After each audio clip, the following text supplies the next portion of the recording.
Does anyone know where the love of God goes when the waves turn the minutes to hours?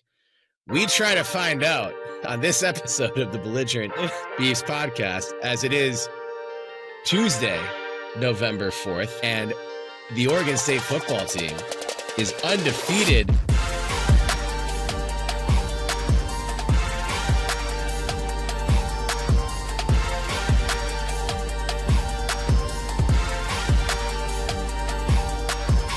In November, baby. And that's why I'm shouting out the wise words of Gordon Leftfoot in his ballad, The Wreck of the Edmund Fitzgerald. The good ship and true was a bone to be chewed. Well, it's on my phone. When the gales of November came early, and the gales of November came early for the Wazzu offense and Jimmy Rogers, courtesy of Coach Akey and the Beavs and Reser Stadium, baby. It's been now 25 days at least since, as you're listening to this, since Oregon State football lost a football game. And I mean, as you're listening to this, AJ Windsor just punted again. It doesn't matter. He's punted 100 times. They're still not going to score. Remember that old coffin corner kick practice drills in Madden that you did in 2002 and 2003 to get those training camp points? AJ Windsor did. I don't even know if he was alive, but a masterful performance. What's up, everybody? This is Terry Horseman. I'm with JP Bertram, as always. No Benjamin Lawrence Sebastian Wehage tonight. He's succumbed to gout or the flu or something. Not gout. Benny doesn't have gout. He's just sick as a dog, he said, and needed to sleep this off. So it's just JP and I tonight. But, dude, back to back, at least a share of the Pac-2 championship. The Beaver, at least a share. I'd say it's at least a share for this year, because we could lose, but then it's just a tie, and we could claim it easily, in my opinion. No, that's not actually true, though. Ryan Clark, because the other one's the only one that's a conference game. This was a non-conference game. Still. I mean, UCF claimed a national championship in like 2013. I think we can claim a part that I think it's not, but if we're going statistically, then we'll have it's not considered a conference game, no matter what. Anyway, beating Wazzu, I almost want to do it in I'm not going to say quality or electric or anything like that, but beating Wazzu in dramatic fashion in Reser Stadium in back-to-back years was not on my bingo card, and something that I don't think I realized how much I'd appreciate it until we got that game done and won. And yeah, there's a lot to laugh about. And Jabari Johnson, 10 of 15, 33 passing yards, 60 passing yards as a team. We're not going to write home about any of the aerial statistics from this one. But at its core, those guys played their asses off. That was some of the best Beaver defense we've seen since the 2023 season. Probably the best we've seen from a full game standpoint by far since the 2023 season, I'd say. And it was great. It was great to watch. It was Jaheim Patterson. I think we saw his star rise a lot. I don't know that it was great football. I don't know what it means necessarily, but looking back on it, it was just a lot of fun. And now Oregon State's 2-7. We've got winnable games coming down the stretch, and we haven't lost a football game since October 11th. And I am choosing happiness with these vibes comparatively to what the vibes were for all of September and early October. Yeah, I agree. We should close out October, though, before moving into the 1st November. Terry, what did you dress up as Halloween? Sam and I went as Paul Bunyan and Babe the Blue Ox, and she was Paul Bunyan. So I was Babe. You are such a babe. Thank you. You are such a babe. So she had like the overalls and the flannel with a beard and everything, and I had these horns. Wait, where are my horns? Are they in here? They're not in here. Damn it. Sorry, I thought I could put them on for you real quick. But yeah, so I had some like blue horns and a blue tail. Disappointed. And then I just had a bunch of other blue things. Not a blueprint. I ordered, definitely not Blueprint. Blueprint had nothing to do with it. I ordered, maybe it was Blueprint who sent me this product because I felt duped. I I got like one of those like big bull rings. I wanted to get like a fake bull ring, that you put like in your nostrils. That like And it was hangs a real whatever. one. No, it was just a tiny one. So like I put it in there and it was barely noticeable. So I put it in anyway, just like, well, it's here. The people like halfway through the Halloween party would be like, wait, is that a nose ring? Like, is that real? I know you lived in Portland for a long time. Like, I never knew you had that. Yeah, so it didn't have the effect, but it was kind of funny. And it came with like a pack of 6 of them that were all like equally tiny. And I'm like, can we just put all of them together? Yeah.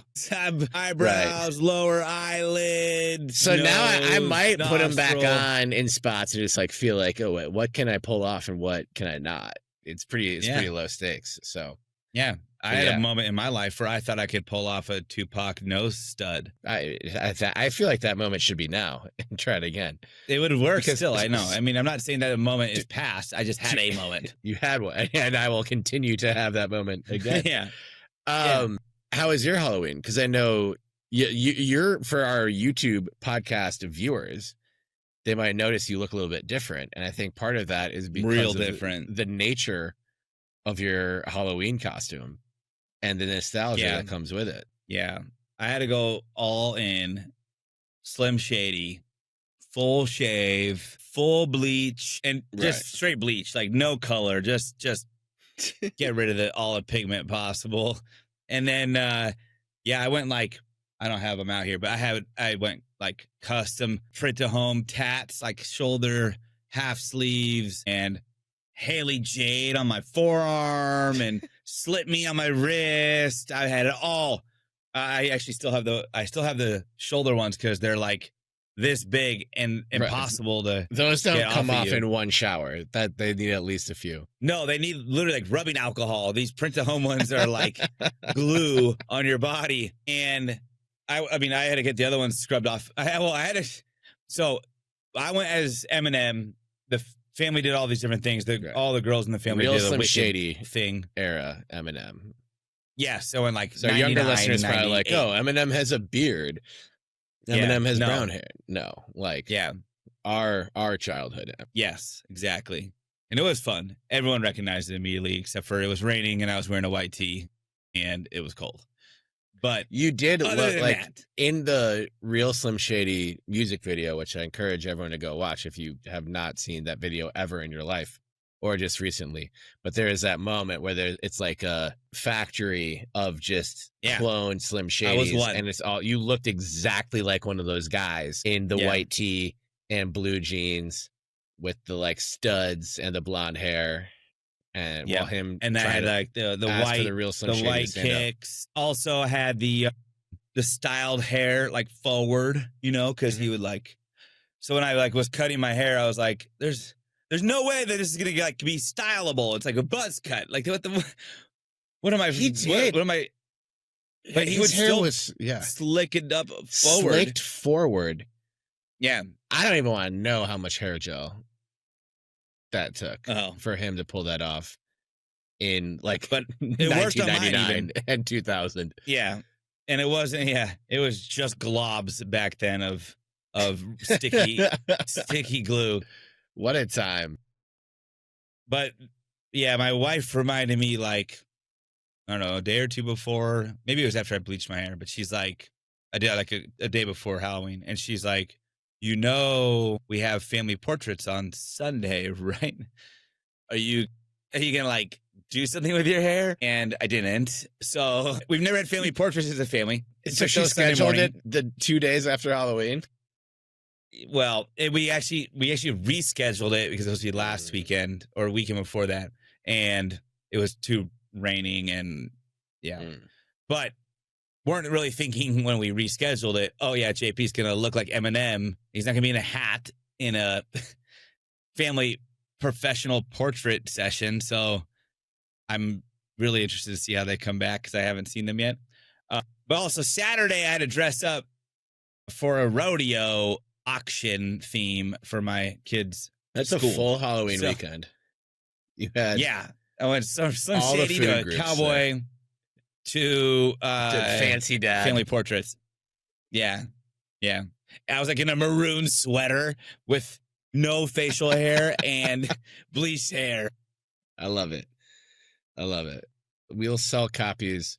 We'll sell framed photos of you and your family autographed at belligerentbeavs.com/merch. Yeah, and I'll autograph him, I promise. Hell yeah. That's gonna move if a you lot bring of them to me. units. Yeah. How Also, maybe t-shirts of me as the real Slim Shady on the front. Just why not? Right. People, it just looks like Eminem, especially in that picture that you shared with us. The one where I'm flipping the birds, the best part is that's what we want. My 4.5, almost 5-year-old Poppy took that picture of me. She's done. Poppy's advanced. For any of you come at JP for parenting. Yeah. Poppy's a mature child. She's cool. She's cool. She's cool. She cooler than didn't us ask for once sure. what I was doing. Right. She didn't ask once what I was. She's just like, okay, Dad. Whatever. Yeah. All right. She I'll said take your like picture. Actually, I didn't, six, seven, and take my picture. Threw the camera away. Yeah, 6, 7. Then tossed it into the street. Luckily, I retrieved it.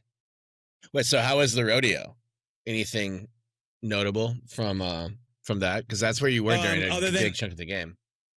Yeah, so I was there from about the end of the first quarter onward. I had on my phone, was watching at the table. Reintroduced myself to about 5 people that I had already known for years because I didn't have a beard and they never see me without one. That was fun. And then, had a fun time until we're at there's a little back room or something of Spirit of 77, and that's where the after party was. Nice. Well, no, it wasn't at Spirit 77. It was at the Avenues. Okay. Like 2 blocks away. It was like a venue. And then we walked to the after party that was at Spirit 77. And then we walked in and it was all the stools were up. It was only like 10 o'clock on a Saturday, but all the stools were up and we were like, where's the after party at for the auction people?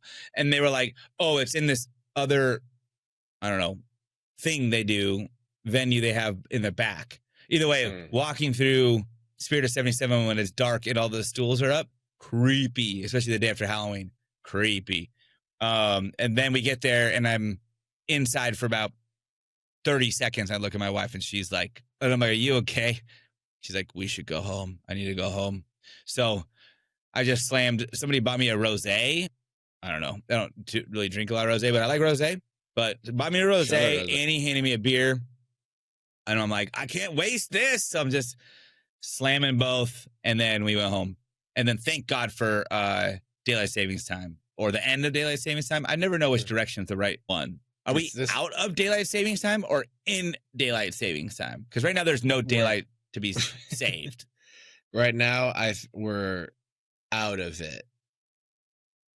Or we are in it because it's wasn't all like it's daylight savings time that the summertime was like backwards, spring forward. Farmers grow shit. And I actually in the morning in some of the trivia that I host, we did a bit of daylight saving time themed trivia questions, and a common misconception is that it was for farmers. Apparently, a lot of farmers hate it, and a lot of ranchers hate it. I hate it because I read cows expect to be milked at the exact same time every day, no matter what the clock says. So I don't know if it actually helps. And a lot of people attribute it to the Germans who are trying to conserve energy during World War I. So not World War II, but World War I, 1916, is when they adopted it into law. But it's all kind of weird.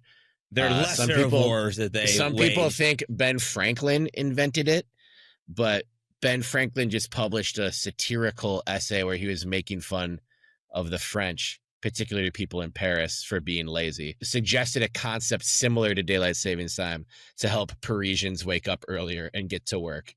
And Parisians very predictably were like, we don't do that, colonial. Shut the fuck up. So how old is daylight savings time? The United States has been doing it for about 110 years, I think. Maybe a little bit longer, maybe a little bit shorter. That's fucked up. 100. Think about all of our internal clocks being ruined by Arizona losing doesn't. an hour, gaining Arizona an hour. is a lone continental state that doesn't do it. Indiana also used to never do it, but then they formally adopted it in like 2006. So it's Isn't just there like some regions of states that don't do it either? it's like so Like like Eastern yeah, Oregon and Idaho and well, a somewhere lot else? of indigenous nations don't do it because they're like Oh, so it's probably reservations. That we Sorry, figured those out areas. we figured out this planet and the clock before you did, white man. So take your Yeah, take these dumbass convoluted things and get the hell out yeah. of here. So yeah, I don't think a lot of Native American reservations use it, though maybe they do. I don't know. So yeah, Do they like? I mean, if any reservation in Oregon, be curious if they do, because then right now it's 10 o'clock for them. my understanding is that pretty much all of Oregon does it, unless it's like Even a hyper reservation? localized. Yes, that's my understanding. Well, hopefully we end it. And then again, it's a decision of, do you Correct. keep it or do you not keep it? Right? Like, I mean, like, do you keep the daylight savings time, Well, whichever it is. era that is of the calendar year? Yeah. Or do you I don't go know the which other I way? prefer. Honestly, it's fine. I'll go with the flow no matter what. Like it But, does like, kind of, it I sucks think how it's important to dark it understand- gets, how early it gets dark, but also Yeah. is nicer like waking up for work in the morning when it's like, if it looks like 5 a.m. at 8 a.m., like that sucks too. Yeah. But I It's feel gonna like be it dark either sucks way. when it's cold out. But if it's if it looks like 5 a.m., but it's 8 a.m., but it's like 70 degrees, I don't care. Sure. But then it's not like that in the summer. I don't know. Well, Whatever. it kind of is.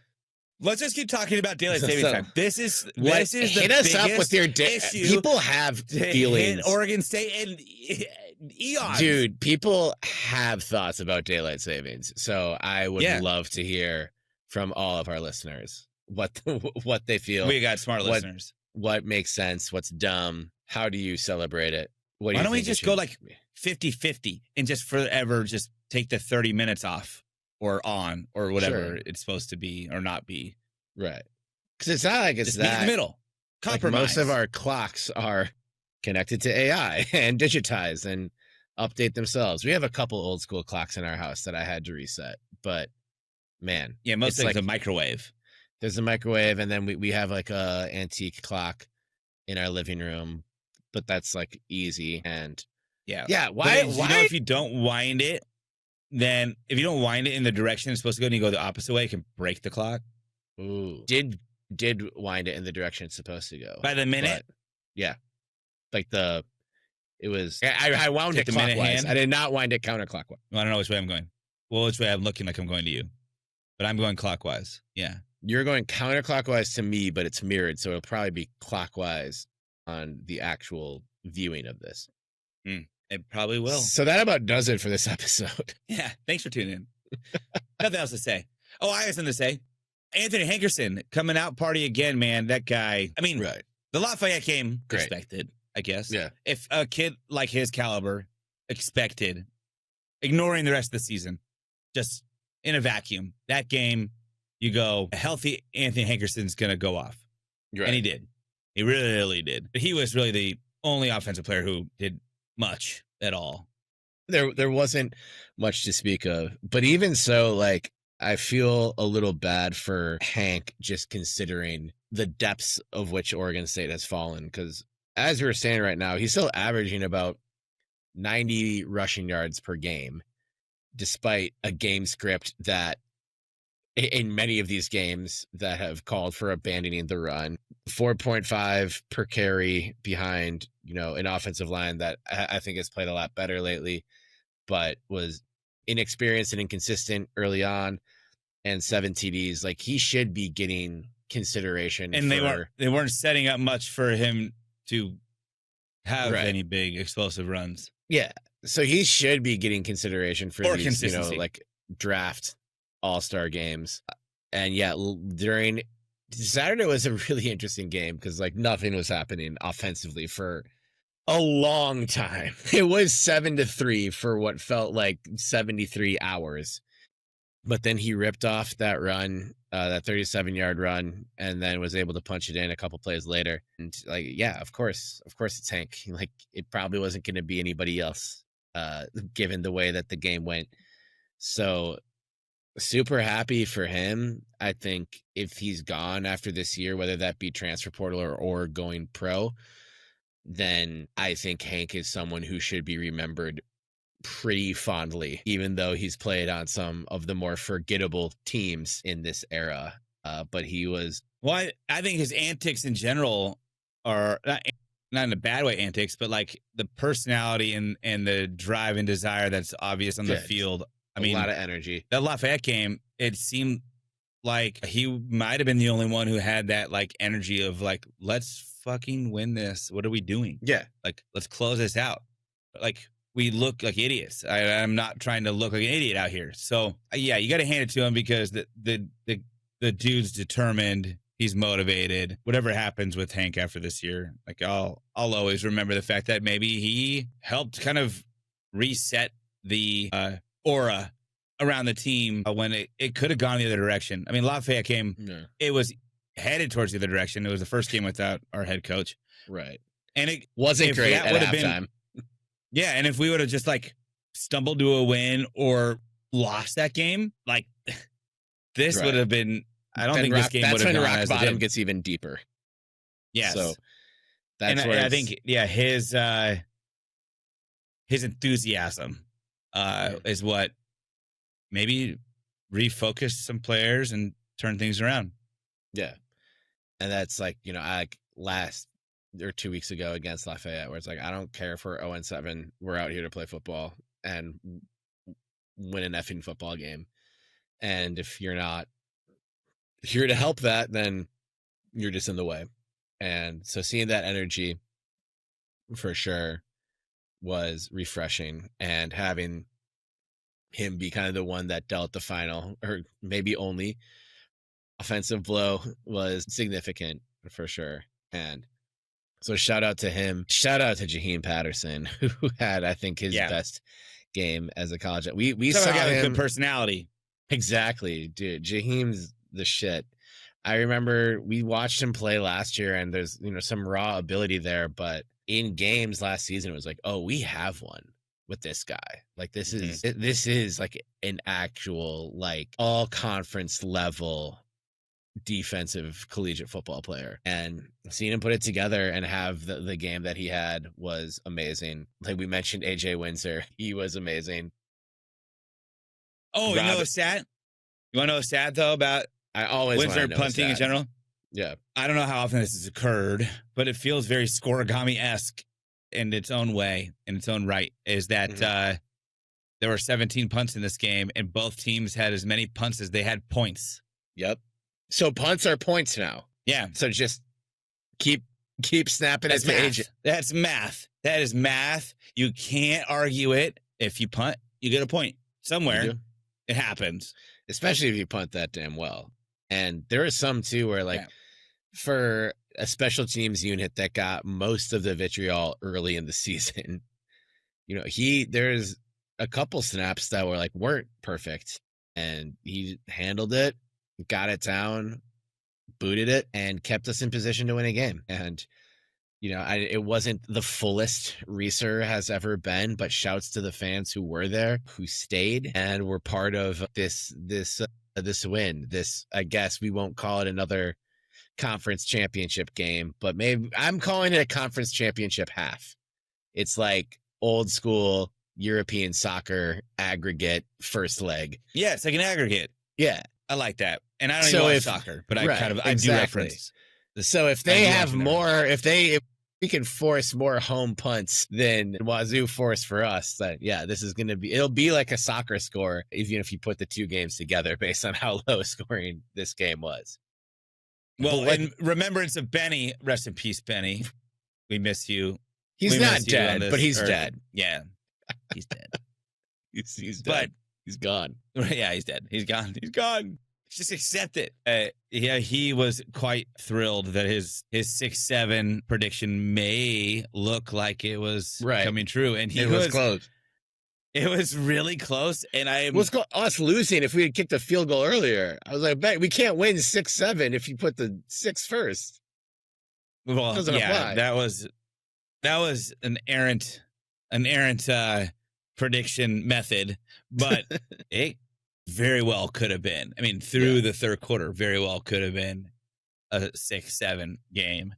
And maybe on his final breaths, he would have taken some joy in losing 6-7 and his predictions being accurate, but we'll never know. We'll never know. Rest in peace, Benny. And I just want to focus on a few more things here and not to get all kind of orange colored glasses, but maybe yes, to get orange colored glasses, because I wouldn't say that we've been super big Beaver homers this fall, JP, on this podcast, despite the fact we're all Beaver fans. We want great things for the university. We're in Trent Bray's favorite long sleeve. You kidding me? Exactly, you are. But man, just to see us create Akey's favorite cigarettes all day. That exactly. I would love. I haven't smoked a cigarette in a long time, but I would rip a dart with Rob Akey. Like, there isn't an amount of money that I wouldn't pay to make that happen. I think when we got our first sack of the game, I texted the group chat like, "Oh, a sack! How nice!" And props to the defense; they got 5 more. And this this Wazzu team's been up and down. This isn't a shitty Wazzu team. Like, if you watch them play Ole Miss in Oxford, like this team can play. Rodgers is a great coach. This is a disciplined, well-coached team that knows what they're doing. This was a phenomenal performance by the defense. I don't care that it doesn't erase the previous defensive performances. I was saying, well, I do care, I guess, a little bit. But what we were saying we want when Oregon State was 0-5, 0-6. This question popped up on the podcast, in online conversations and in-person conversations, is what do you want to see from this team going forward? And it's just like, I want to see that they give a shit. Like, I want to see heart and soul football again, because especially since Bray was promoted to defensive coordinator under Jonathan in 2021, I'd say from the midpoint of 2021 through the 2023 season, we only saw that. Games we lost, we weren't like, oh, it was an effort. Like, we didn't have enough effort, or we just didn't have enough grit. Like, we didn't play like that. That was never the case. We lost some games, but it was always, like, they're either close, things didn't, something weird happened, or they might have been the team short on talent, but they were never the team short on heart, hustle, or just hitting a motherfucker. And it just kind of felt like that return in this game, where the previous 8 games didn't matter. Whatever TV network it was on didn't matter, which was big boy CBS. Like, the country saw this game, which is both cool and horrifying in the same breath. And it was just old school football. And I loved the way they responded to it. You could have punts as points. You could have put leather helmets on them and called it Harvard versus Yale, and it didn't look as much different. And they broke records throwing for 60 passing yards. Right. They're steamrolling. Just shout out, especially the defense, but the guys in the trenches, and getting 6 sacks. They allowed 3. Only called for 4 penalties. Wazzu was called for 10. Forced 2 turnovers. Didn't commit any. So shout out to the offense there, and not turning the ball over. At least defense held Wazzu to 2 of 12 on 3rd downs. Allowed only 271 total yards. Of course, that comes with our offense only getting 184. But shout out this Oregon State defense, man. And just, if not to remind people that this kind of Oregon State defense exists and can be the norm again. Lots of else to figure out, but I was so happy to see the way those guys played on that side of the ball. So is this the Akey effect? It could be the Akey effect. We can do we want to talk Akey and coaching search right now? I mean, I think full coaching search is a stretch at this moment. Right. Given some of the recent comments from the university, but we could start with Akey, because this is one I think we've seen online. We've talked about it.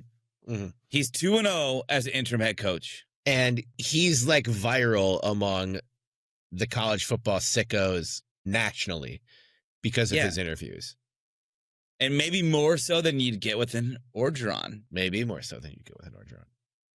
I mean, Or maybe Orgeron would presumably be 2-0 right now too, but who would have better quotes? Who would have better interviews? You certainly. That's Akey has like the Orgeron effect in a way that you can still understand, like phonetically. Yeah. So the English professor in me does appreciate that for Akey in a way. All right. So Akey or Orgeron? No, I mean, I'm gonna cheat and say I want Akey on Orgeron's staff, but yeah, I'm not ready to just say, hey, Rob Akey, it's yours. And I'm not either. No matter, like, I don't think he'll ever be a 5-game sure showing. But even will never be enough. So a 5-game showing will never be enough. Say he wins, if he wins the next 3 or even goes 2-1 in the next 3, and the one is, say, a close loss at Wazzu where they played well. Just whatever best case scenario of what he can do the rest of the season, say that takes place. I wouldn't be furious if they hired him as the guy. And a lot of that goes into what we talked about last week and kind of maybe what, not that Benny was on an island with any of this, but where you and I were both like, we won't be surprised at all because it's a money thing. And if he's somewhat competent and they can pay him less, that's just something that universities do. But also just to support you, as Scott Barnes did say on Beaver Blitz, that was reported, Angie Machado said that they essentially talked about the amount of money they have available for a coach. He said the average Pac-12 salary is much, much lower. I know he's referencing to, but the high is $2.2 million, and we're right below that now. Depending on the candidate and where they're from, we can move things around. So yeah, with all those $2 million candidate, with all those donor funds, Scott, you can hire Eddie. Scott, just hire Eddie O with donor funds. If you make a coach go away for $5 million somehow, I'm sure you go to those same donors, Scott, and ask them again. Do you think you could give that or double to get a coach? Also, James Franklin is getting paid $10 million by Penn State over the next 5 years, no matter what. But anyway, I don't know if Scott Barnes knows that. I hope he does. I'm not sure he does. But yeah, it's like that is a reality that I'm just mentally prepped for this life as a sports fan. For you youngsters out there who are like, hey, maybe just one day, like my team will just do everything right and win, not a championship every year, but maybe every other year. That only happens if you're JP Bertram for the teams of the Bay Area in the 2010s. And that is a once in a blue moon thing. So never expect it.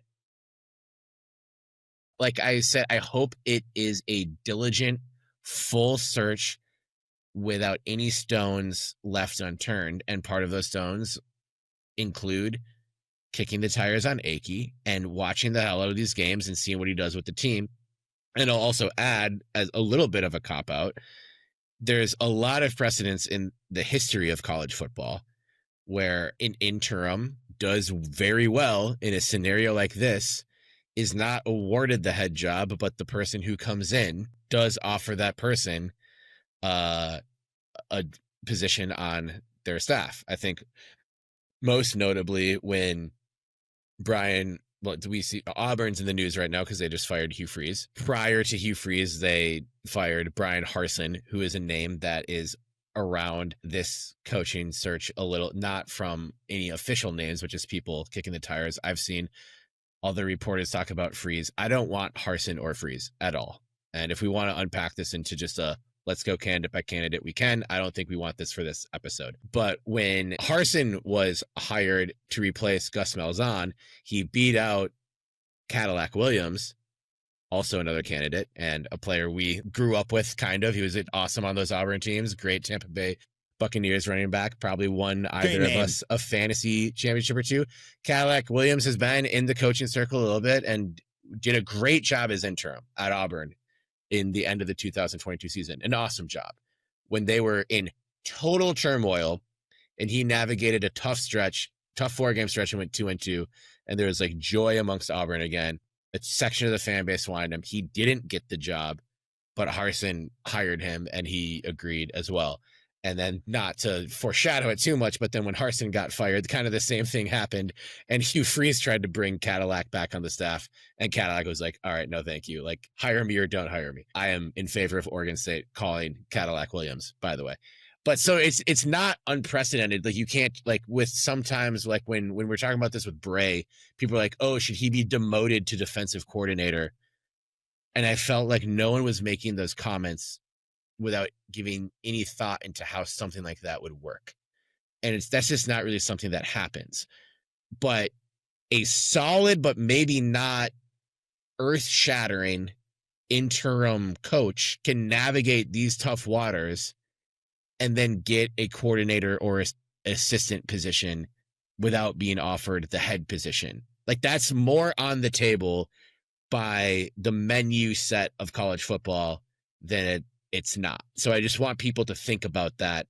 It's not, you have to either hire Akey for the full job or dismiss him entirely. There's a little bit more gray area there. Yeah. I mean, there's a way for him to still stick around. I think there's a lot of factors as to why he maybe won't. Like, if a coach comes in and goes, no, clean everyone out. I've been bringing my own staff top to bottom. If he wins the next 3 games, he'll get some offers elsewhere for not head positions probably, but pretty good assistantships. And maybe he sees the writing on the wall and knows, odds are that a coach coming in might not retain me. I'll go be a head coach or something else at maybe equal or lesser program that does need me right now. I do hope that he sticks around. I think that the players vibe with him well. I think that the fans love him. And I mean, it's still too early to say, can he coach? Like, I don't even know. Obviously, he's head coach, interim head coach, but like, what's he coaching? Is he vibes guy? Because if he's vibes guy, he's killing it. But what's he going to do in a regular standard season where he's not trying to save everybody's mindset and keep them motivated and focused? I don't know. And the interesting part of all of this with Akey, to me, is still the fact that they brought him in. They brought him in to handle the administrative side of being a head coach for Trent Bray. I mean, it was labeled as such when the hire was announced, that he would be associate head coach, or whatever his title was, deputy head coach, I don't know.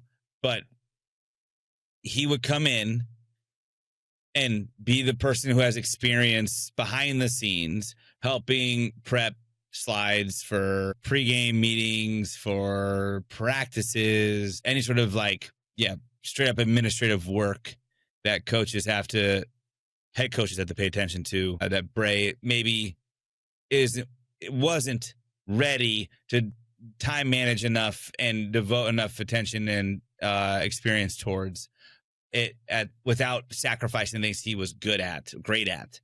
Right. It also felt like at the time, is this going to be the guy who becomes their interim head coach when they fire Trent Bray? Like, it was not lost on me at the time, and never since then, that they kept him kind of in the shadow a lot as the season started after his hiring. They announced it with, I would say, relatively decent fanfare, like a guy who was a coordinator or some sort of semi-important position coach. But he was like none of them. No, he was just a special assistant to the head coach. That was his title. Yeah. So then he goes dark. Like, there's no PR about him being involved. He's getting no interviews. He's literally the Wizard of Oz behind the scenes, waiting in the wing. To be honest, it feels like too much of a self-prophecy to be accurate. But I remember at the time being like, this feels like he's the backup coach. Mm-hmm. And it's not a bad backup coach. No. When you're needing a guy who's available, like, take a guy who's got head coaching experience. Sure. Right. And he's got just coaching experience all over the place. Years of coaching experience in general over most of our staff. But it almost felt too good to be true that this played out the way it did. Again, I hope that Akey's back. I do like him. I do kind of wish that maybe there was a more concrete role for him up front, and maybe in a sense that it took some other things off of Bray to allow him to focus on things to fix the team's biggest issues, and then Akey could still get his credit and shine, and maybe they could all work in synergy, because we all know that Bray loved the program, loved the players, loved being a student athlete at Oregon State, but did not like being a head coach. But you can have a guy with that title without having to do the things that he doesn't like to do in this day and age. That's why there's GMs. That's why there's special assistants to head coaches. Like, literally, you can have a dude who just is solely focused on the X's and O's, and everybody else manages everything else. And there's no knock against that head coach, because that's just the way that college football is right now. Anyways, maybe that's a different thing for a different time. But I don't think that he's going to be here after this season. And I think also that maybe, just like the Corey Holland movement, like, fans, it feels similar to that. And I know Corey didn't like to give, but still, they played better. They seemed more motivated. They played better. They played hard, and Corey was a very likable guy. Yes. So in that same respect, maybe the players should just do a lot more, like, acknowledgement in this whole process of being like, all right, fine, our head coach got fired. We've had a shitty season, but I'm not going to let this define what kind of player I am or perceived to be, or what my team is looked at like. And instead, I'm going to just, like, play my ass off now, as, like, leave it all out there as far possible as I can. Not that they weren't before, but I mean, we've heard rumors already of players. Yeah, but also we've heard rumors of players under the semi-current and semi-previous coaching staff of them defying the coach's game plans and whatnot to just better suit the personnel skill set on the field, better suit their own skill set at their position. And maybe now it's like a free-for-all, right? It's like the players they're just kind of doing whatever. And maybe the coaches are finally resigned to be like, you got Langsdorff calling plays, so he's probably like, I'm out anyways. I'm only here for this. It's a lot of legacy guys making decisions. Go do your best doing your thing. Like, I'm not trying to, like, put this on my resume almost, right? Whereas you had other coaches who were like, this has to define me, therefore you better do what I'm telling you to do. And it wasn't working. But yeah, I don't know. I mean, I just think that the players should get a lot of credit for this bounce back. I wouldn't say a full rebound yet. I wouldn't say a full right of the course yet, but they've played a lot differently the last two games than last game and a half ish in different areas at different points than they have all the rest of the season. Is that because Akey? Is that because of all the other changes in the staff? I don't know. Maybe, but maybe it's circumstantial and the players are just finally like, yeah, I've had enough. I'm just going to go ball out. Well, and part of it's the schedule too. I just gave a lot of flowers to Washington State, and not to, shit on the FCS or a program like Lafayette, but it is just different. Like, you were favored by several points against Lafayette for a reason, and now you have one of the few teams in FBS that, when we try to be like, oh, are we the worst team in FBS? Sam Houston State has been there all along, being like, hold my beer, because we've got something for you. So you absolutely should beat Sam Houston State, and then there's a winnable game on the road in Tulsa as well. Not, trying to overlook any opponents here, but I think some of the more sinister takes was like, Barnes waited to fire Bray before the Lafayette game because, like, he knew the team would at least get that win and capture some momentum. I don't know that I subscribe to that. I think Barnes maybe struggles with big time decision making. Ooh, in spots like that. Well, we should talk about that. We can talk about that, I guess. But I think this is to talk a little bit more about what the team and Akey over the last couple of weeks. I think Akey being put in the position he's been in, it's been overall good, and in a way that I want to see more. And given Akey's career is pretty fascinating. He hasn't been a head coach since 2012. And also his head coaching tenure at Idaho from a wins and losses standpoint didn't go great. So maybe he is someone that's a different program than they are now, though. Retain, but also, so like, say if we get the guy I want, Orgeron, who I know a lot of our listeners don't want, but just as like an example, like Orgeron also is a historical D-line coach, as is Akey. I don't know if that bodes well for Akey being retained or less well, because Orgeron would have his own philosophy in that and his own, the people, whatever. I don't know if it's good for the interim to have sort of the same position expertise as an incoming head coach. And maybe that's different if they go with a more historical offensive guy. That's just something to think about. But Akey has basically 90% of his career has been spent with the guys in the defensive trenches. Should we just keep him as special assistant to the head coach in case our next head coach gets fired and then he's back? It would be up to the head. Maybe not, because the incoming head coach would be like, man, they fired the last guy and then this guy came in and did really well. At the first sign of any trouble, they might tell me to hit the road. So it's fair. I don't know if that'll work. It depends on the person and the personality. But I think at the very least, seeing this kind of effort and seeing the Beavs, it's always good to see the Beavs win. I mean, you don't need to come to this podcast to hear that. But seeing, this level of effort and also the charm of Akey extending outside of just the Oregon State fan base, and this team playing as hard as it did to get a win against a team that I do think is pretty good. If only they hadn't gotten blown out by North Texas, like they did probably have a little bit better perception. But like there's value in that. And it's hard to attach like exact value to things in this era. But from a publicity standpoint, he's golden. He's likable.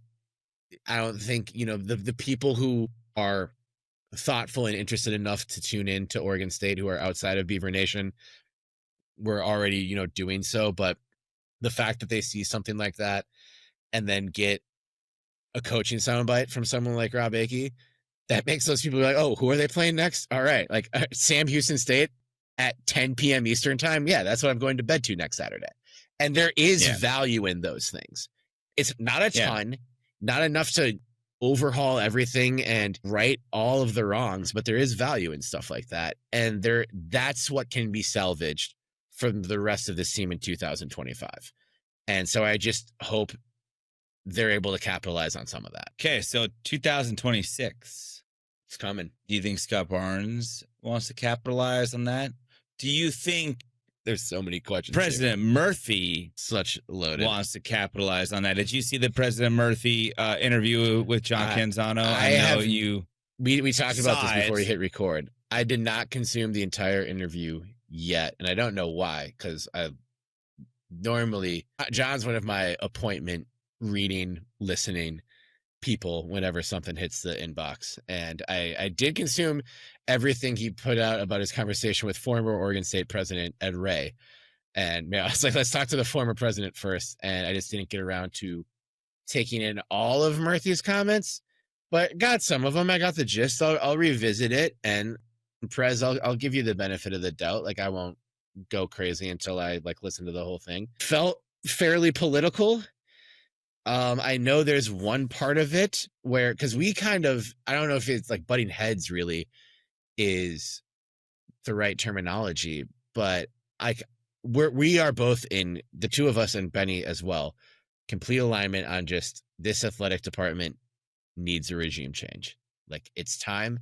This thing with Blueprint was a disaster, timed right at the moment where you're moving into this new era. Your exposed a lot biggest of revenue sport is a disaster. This is the time to just get some fresh air in there. And I just don't know how likely it is that someone other than Scott Barnes is making this coaching hire. And if there's any possibility that someone like President Murthy or high rolling board members if you don't want Scott Barnes to have his fingerprints all over the future of Oregon State football, you have to move now. I think you have to move now because concurrent AD search and concurrent head coaching search just sounds like a mess. And we talked about that last week. And you mentioned hearing there's an intriguing name or two maybe that I still don't know can be made public. I don't know the names, and I don't know if you know the names, but you know that people are saying there are names. Yes. But you read some of this from Murthy as maybe not the biggest votes of confidence in Scott Barnes. Well, it was weird. It was like a lot of misdirection. It was a lot of misdirection. Just high level politicking, which is her job, but just still murky up all the waters until no one's asking more questions. So they're like, I think I got my answer, but I'm kind of confused, but I feel dumb asking again.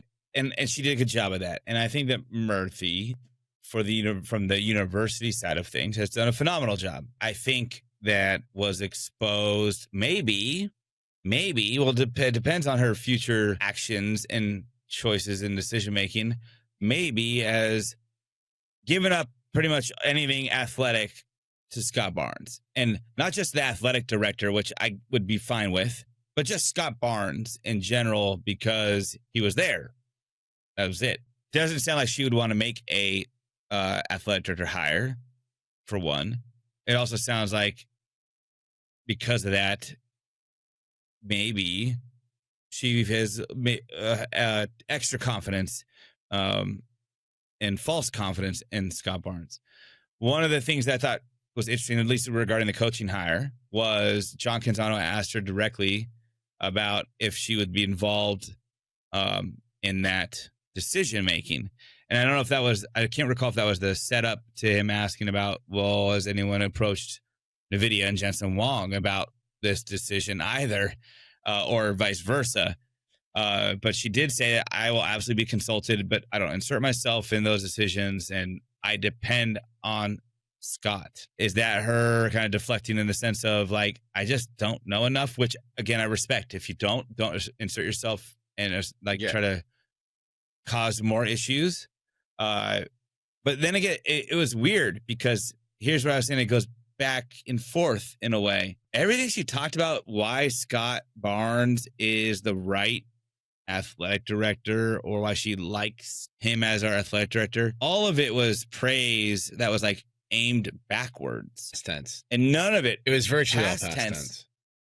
None of it like forward of like, I know he will, or I believe he is going to. It was all past tense. And maybe this is an editing thing. Maybe this was how the quotes just got pulled. Either way, I noticed those things right away.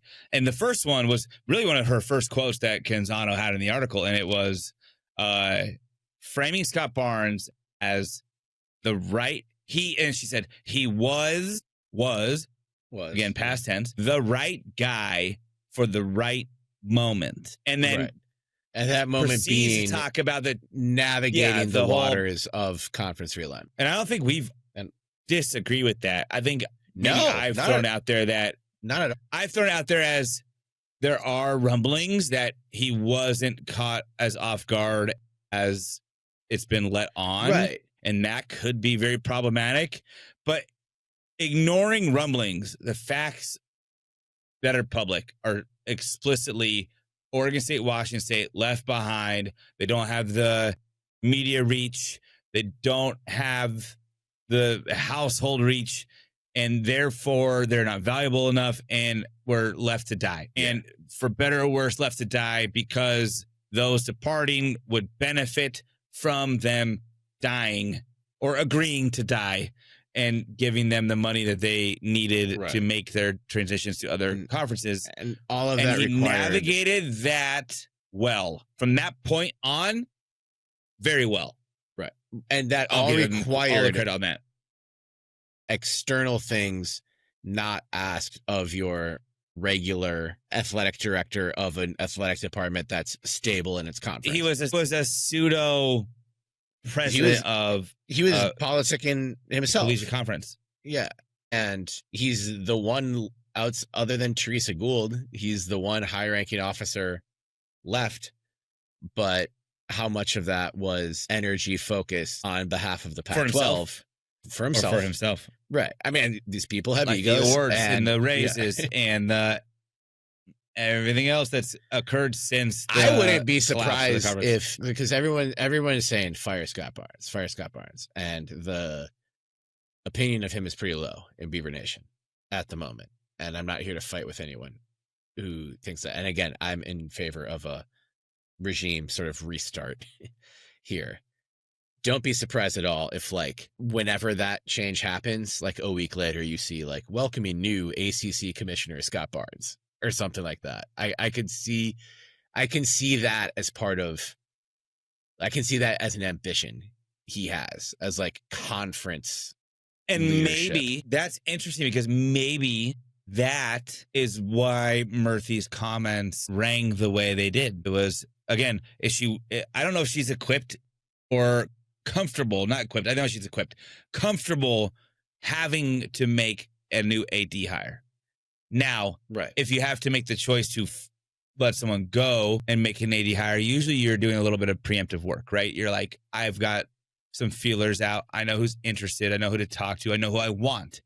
Now, if somebody just quits on you cold turkey and goes into something better, and you don't want to do this to begin with, you're in a bad place. You're in a bad place. So her saying verbatim, quote, what I'm looking for is really the long haul. We've been in an enormous transition, and he's the right guy for the right moment.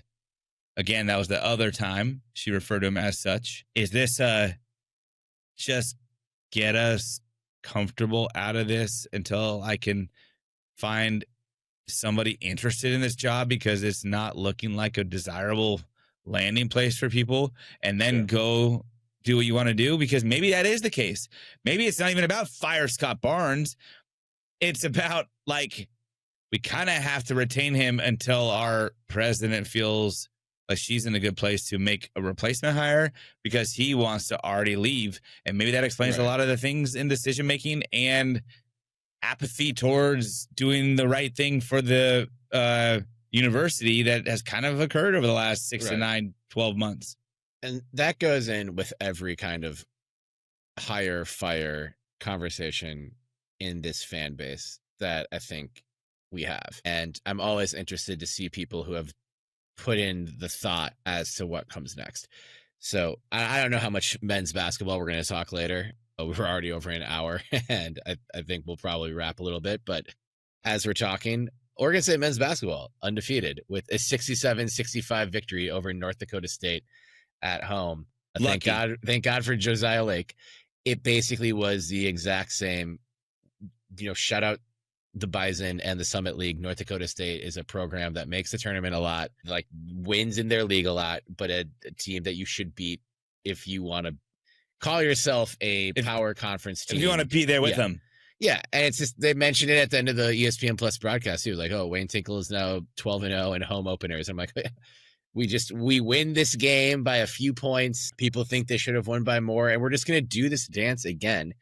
But again, on the thing when people say Tinkle's awful, fire him. I'm like, okay, and replace him with whom? And I said the same thing for Bray earlier, and I think the response for that has been fine, at least for the most part. And I do want a regime change, especially the way how disastrous this blueprint thing went and how much of a disaster Brent Blaylock was. Brent, we hardly knew ye, and you can still come on the pod, Brent. But I want to know who is next. People, when it felt like, I think Oregon State football did probably reach its best case scenario ceiling under a coach like Mike Riley.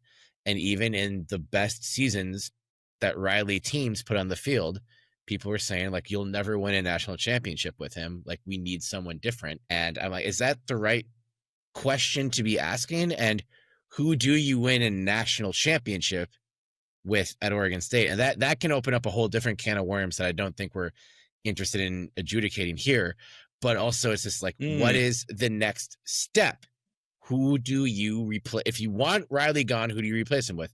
And then Riley shocked all of us by taking the Nebraska job, which we're like, wait a minute. And I consider myself in the 99th percentile of Mike Riley supporters from when I became a Beav, when I accepted. But they want him?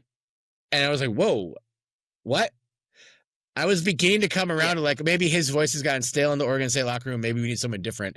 And then on Twitter, back when Twitter was still good, informs me the University of Nebraska, the pride of college football 90s, is hiring Mike Riley. And I was like, well, that'll never work. It was different than like the Smith thing at Michigan State, where like I knew it was a bad fit, but I understood him jumping ship. But I'm like, wait a minute, there's nothing about Riley and Nebraska that makes sense. And that kind of, even though the pivot to Anderson was an unmitigated disaster, it freed Oregon State up to make that mistake without moving on from Riley in an ugly fashion. Like you kind of had that get out of jail. So what you're saying is Scott Barnes let us out of jail. Scott Barnes, yeah. If Scott Barnes just goes somewhere, because he sees the writing on the wall, I'll say it doesn't look like he's having a good time at all with this. It doesn't seem like most people. The only person that looks like having a good time, cash and checks. Jaheim Patterson and Rob Akey are having a great time right now. I don't know who else is having a great time. And yeah, he's probably he could still be laughing his way to the bank, but in public, like, man, this doesn't seem great. And also, like, I understand the fan base couldn't have a lower opinion of this guy right now, but that's not the way that like the suits across this industry view this thing. Like, they don't give a fuck about Oregon State. So, but Barnes has a lot of bottom lines that he can be like, hey, here's what improved while I was there. Let me run the Sun Belt for more than I was making as the OSU AD or something like that. Or just as much. I have no this is how much I need information about because I was making that before, but I'm willing to go do this at the same contract. Maybe that's really why he's negotiate your next TV deal, Major League Soccer. Some shit like that. Yeah. But maybe that's why he's been padding his own income and setting that as kind of like a floor for him. Yeah, or retire.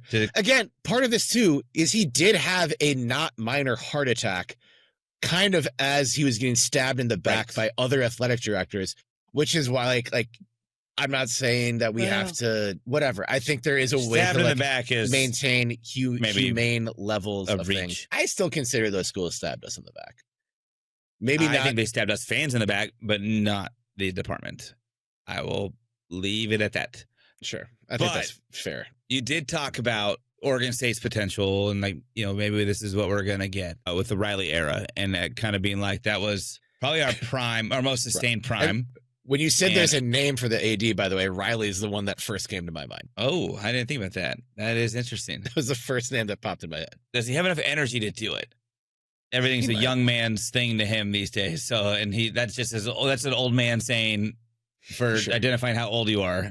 That's a young man, something or whatever it is. So he could be a fine AD. Oregon State could be whatever they want. And this is going maybe a little bit backtracking to the Murthy Canzano interview, but Oregon State could be whatever it wanted to be if they had any sort of non-academic contribution from Jensen Wong. And John Canzano asked President Murthy about getting Jensen involved in athletics. The positioning was a little bit odd, I would say. And I don't know if he was trying to set up for something else and he just never got there, or if he tried to get there or did get there, but it was cut. He asked her about his involvement in AI and his involvement in the coaching hire. And I know fans are taking her deflection as Jensen's never going to be involved. And I don't think this is like solidifying what most people felt already, that he has no interest in ever being involved in athletics. And I think that's probably a fair assertion now in this current moment. I think he's just busy. It doesn't mean it's not forever. About it. And that's what she alluded to in a way, but she did frame it as an answer to the question of, is he involved? Could their AI be involved?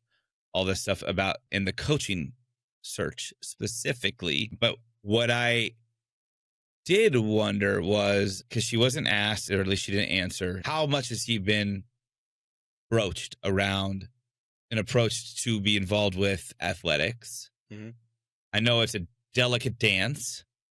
You don't want to be like, hey, guy and family who donated tens of millions and 50s of millions towards our new computer science building and technology and are worth trillions, but I want you to donate to football, right? Like, it's a delicate balance. And I am not going to be naive and say that this is an easy phone call to make and pick up and just be like, ask a point blank without destroying really any other prospective future you might have as a university where you owe a lot to students who don't play football or don't care about athletics. But she never was asked, or at least didn't answer, has she approached him specifically about this current situation, the current climate, the impact he would have on not just football, but athletics, and what that residual impact will be for recruitment of students for computer science to use this technology, for alums to benefit from their diplomas and their degrees in the workforce, the value of their education,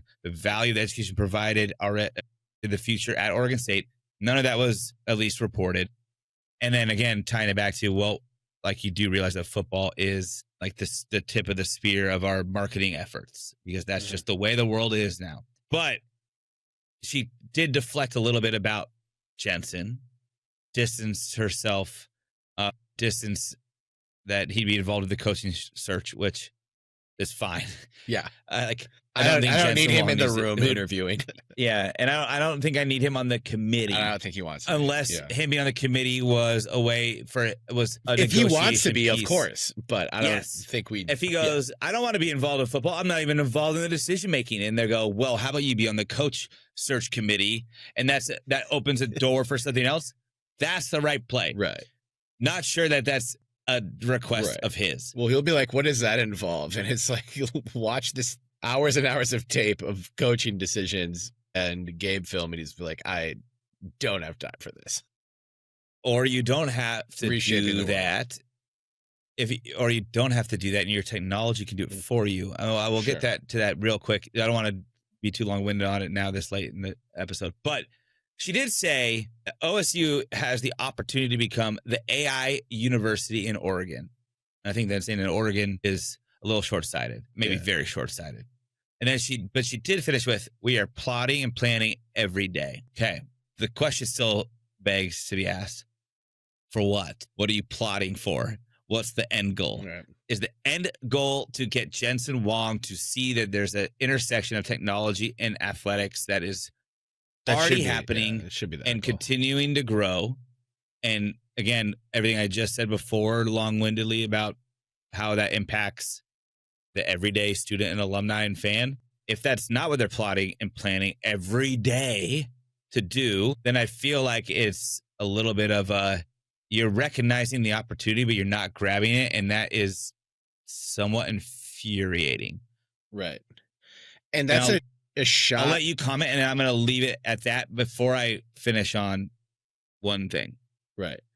Well, I think it's a shot worth shooting too, where like if you end up failing as the president of Oregon State University and it doesn't work out and you go on to some other job or something, I think taking the opportunity, like sort of putting all of your eggs in Jensen Huang's basket, is a more than reasonable strategy to undertaking your time in that position.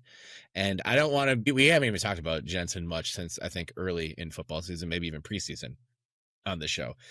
He gets talked about constantly in our fan base for obvious reasons, but there isn't a bigger fish out there like that is Moby Dick. And if you spend the entirety of your time in this position, and it's not like he hasn't given already. And he has given. And I think you're right to say, like, you can't just keep going, but Jensen, this program too. Oh, like, you do have to be smart. And I think as sports fans, you have to understand that she's the president of a university. She has so many more things that involve her agenda more so than just athletics. If only we had someone running our collective that could do this. Yeah. Rob Akey for GM. as well, or JP for GM.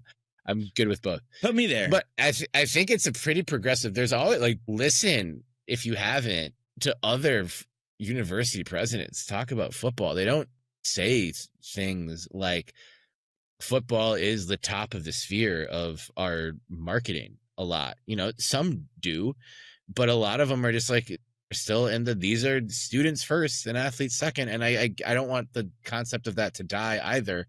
But it's dying in college athletics. It is dying in college athletics. You have to accept it. But you have to adapt, and you also have to understand the power that your football program wields, and then you have to figure out how to wield that effectively. And from what I've seen from her, it's that she knows what she doesn't know, and leans on isn't downplaying the importance of that. So like I'm fine with playing the long game with Jensen. Like, my issues with either her or the administration above Barnes aren't because they haven't secured the bag from Jensen for football yet. No, I understand why that check hasn't been written or isn't at the top of like Jensen's agenda.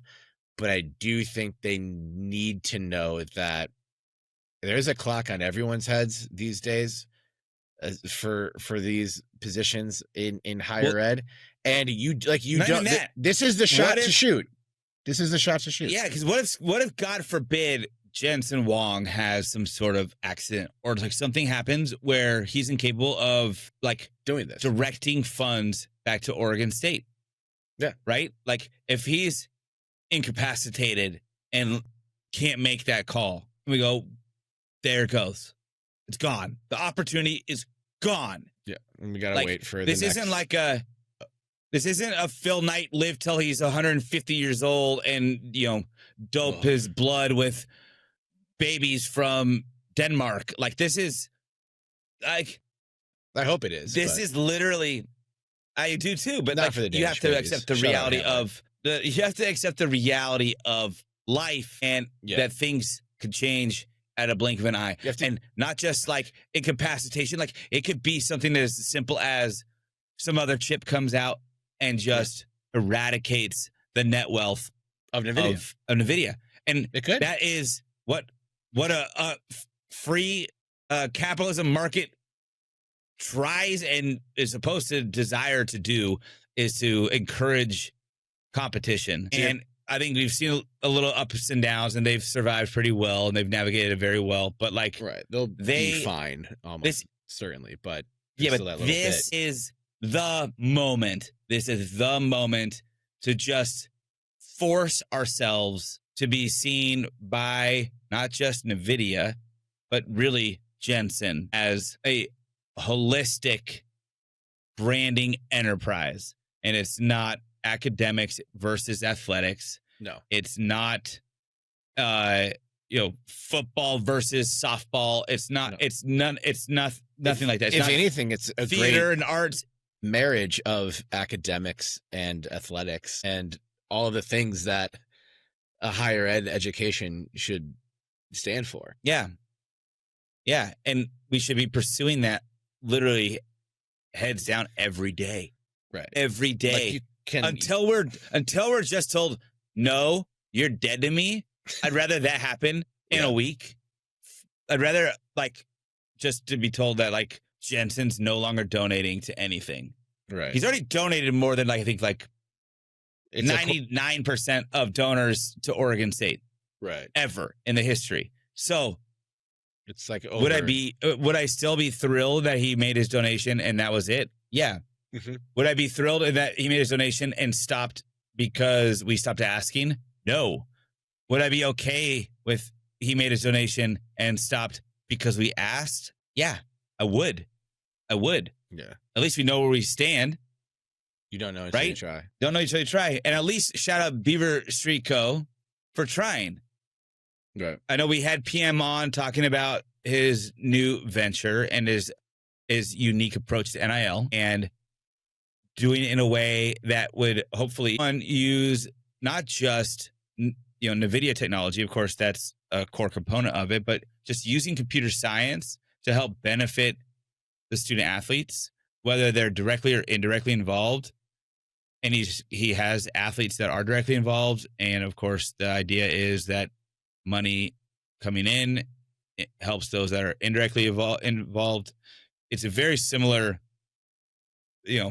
pivot to what the great Steve Johnson told us of you need to marry the education and what our university is good at on the academics with athletics in order to, one, show these kids like there's opportunities out there, bigger, broader, and better maybe than what you could pursue in athletics.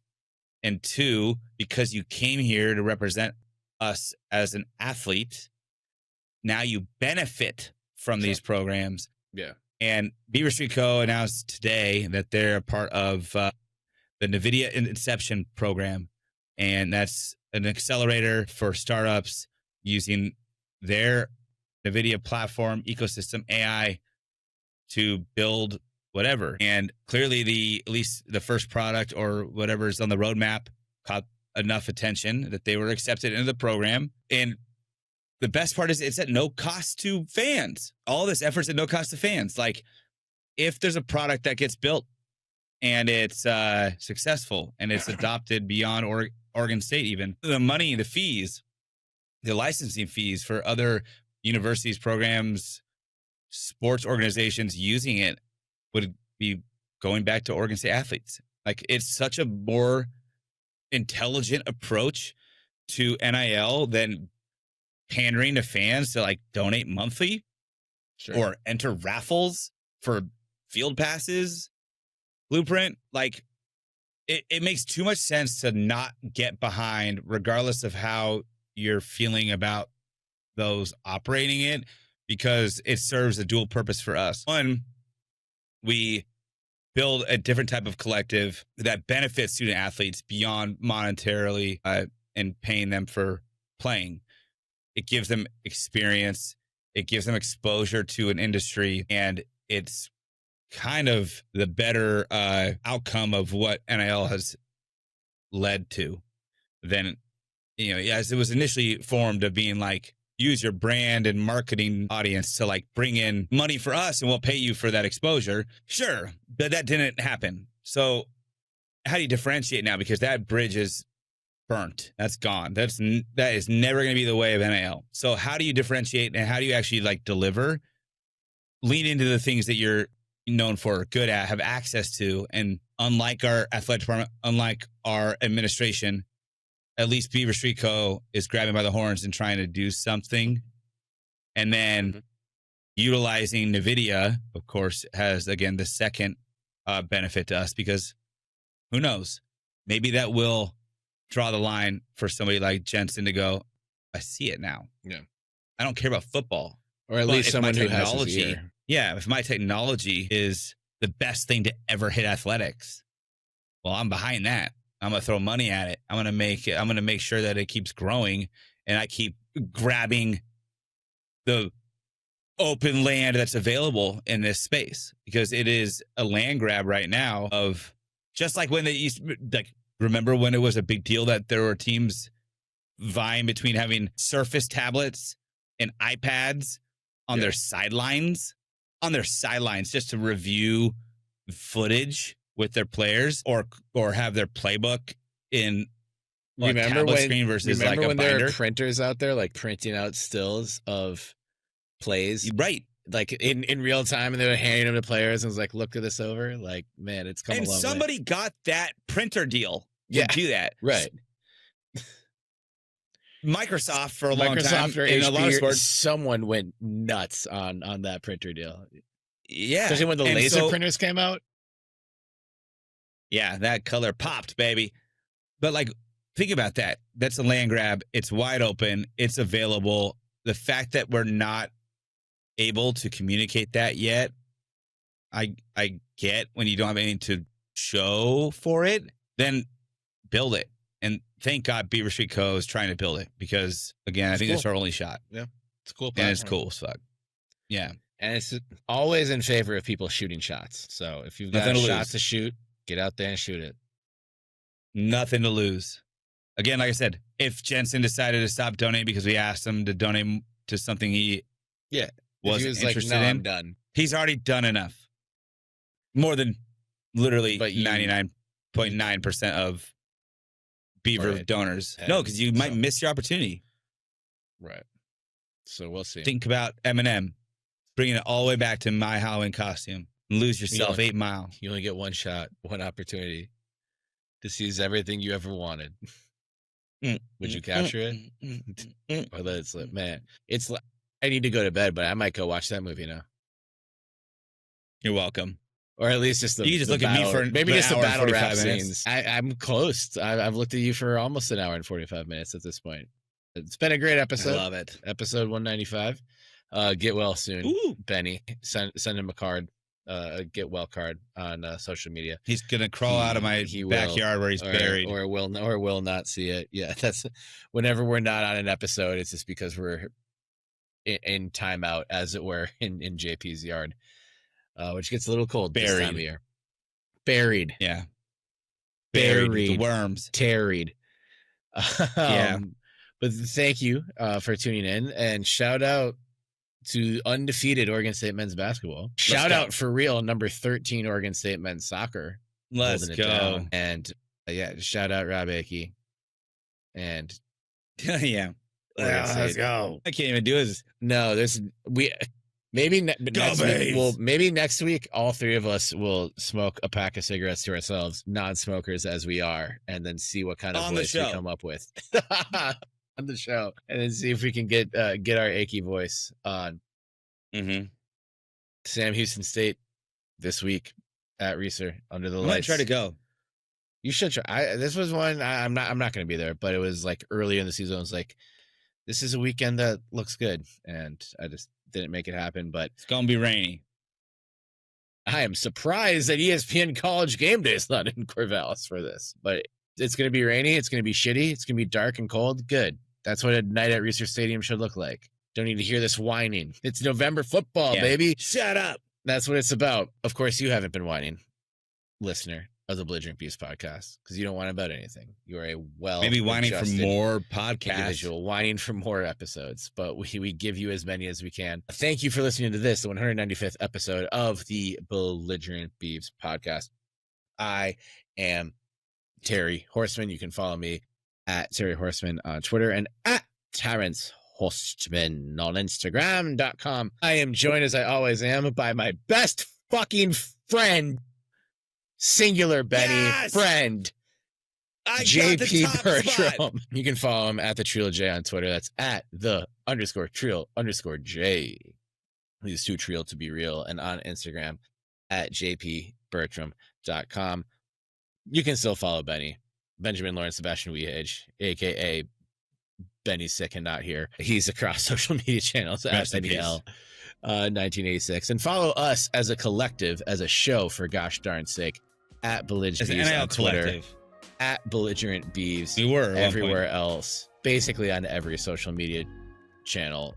If the ones you hate, the ones you love, we're on there, and we don't care whether you hate or love that platform. We're in our late 30s and we're tired. We don't have time to understand why you hate Red Note or Blue Sky or whatever. So just follow us or don't. We don't care. We're just here having fun, and we're glad you're here too. belligerentbeavs.com, belligerentbeavs.com/merch.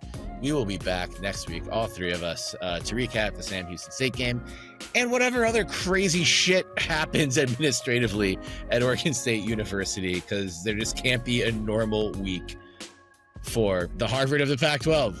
Haven't called it that in a while. So harken back to our earlier episodes. The Paris of the Pacific Northwest. Those kind of went away. Still is. It still is the Paris of the Pacific Northwest. And I would still say the Harvard of the Pac-12 and the Harvard of the current and former Pac-12. Eat shit, Stanford. No one likes you. No one likes Stanford. Thank you for tuning in. Stanford students don't like Stanford. See you again next week. And no matter what they do, no matter what they say, no matter what they take away, they categorically cannot spell ChopEm without hope. So, ChopEm. ChopEm. Beavs back, and get well soon, Benny. Cut.